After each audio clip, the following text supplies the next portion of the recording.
Alors, moi je suis Yacine Dublenois, je suis président de l'association Charms France.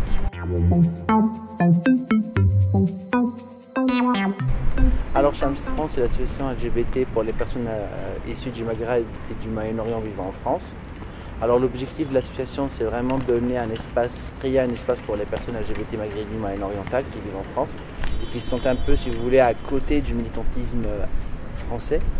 Et ici aussi adapter tous les différents supports à notre communauté, que ce soit par exemple les supports de communication VIH, aussi accueillir les personnes en détresse.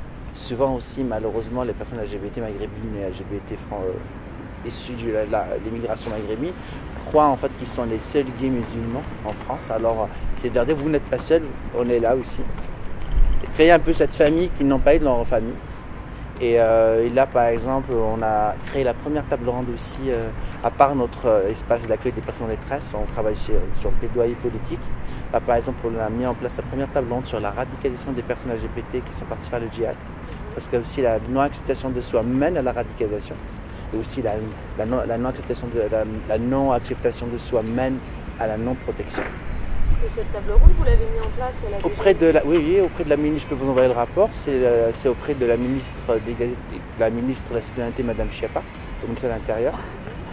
Quand elle était au secrétaire d'État à l'égalité entre les femmes et les hommes, qui a eu, grâce à cette table ronde, le CEPDR, Comité interministériel de prévention contre la radicalisation, a pris comme paramètre de radicalisation le paramètre de la non-acceptation.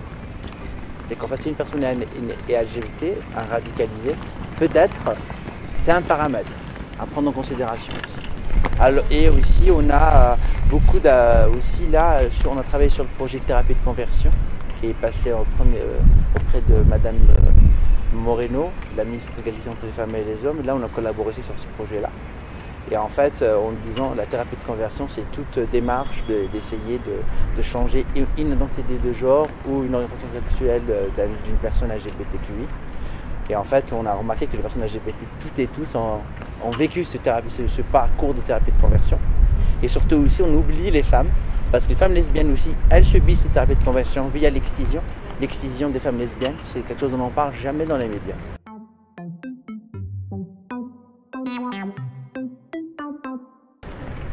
Et voilà, en fait, et à part ça, par rapport à la Fravie, je trouve que c'est un événement vraiment. Moi, j'ai été invité par Gilead et je suis très très heureux d'être là parce que déjà, ça m'a permis de savoir ce que vous faites.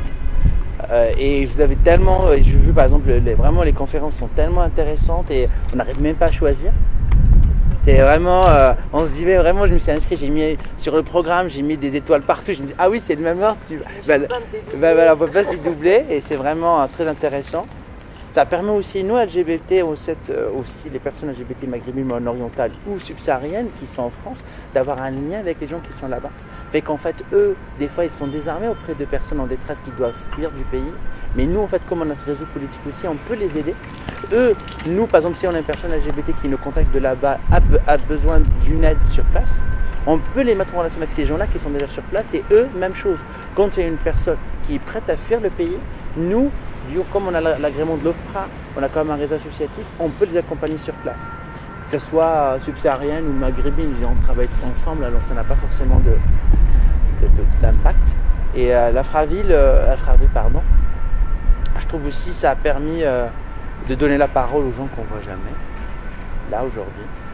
Mais voilà, comme je vous l'ai proposé, ça serait bien de l'ouvrir aux militants, que ce ne soit pas par rapport au prix, mais j'ai vu par exemple dans votre brochure qu'il y a 3 différents prix, étudiants, médecins et je ne me rappelle plus la 3e catégorie, de rajouter 4e, militant.